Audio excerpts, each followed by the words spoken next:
Uniform civil code का अर्थ होता है समान नागरिक संहिता।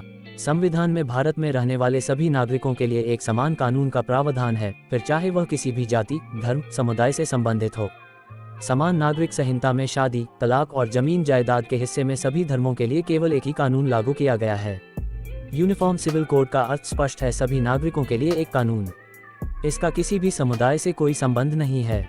इस कोड के तहत राज्य में निवास करने वाले लोगों के लिए एक समान कानून का प्रावधान किया गया है, यानी कि धर्म के आधार पर किसी भी नागरिक को विशेष लाभ नहीं मिलेगा। यूनिफॉर्म सिविल कोड पूरे देश में एक समान कानून लागू करता है। इसमें सभी धर्म के नागरिकों के लिए विवाह, तलाक, गोद लेना, विरासत आदि के कानूनों में समानता दिए जाने का प्रावधान है। संविधान के अनुच्छेद 44 में राज्य भारत के सभी क्षेत्र में नागरिकों के लिए एक समान नागरिक संहिता को सुनिश्चित करने को कहा गया है। अभी तक अलग अलग राज्यों के अलावा केंद्र सरकार की ओर से भी यूनिफॉर्म सिविल कोड लागू करने के विषय में चर्चा की गई है, लेकिन अभी तक भी इस मुद्दे में कार्यान्वयन नहीं हो पाया है।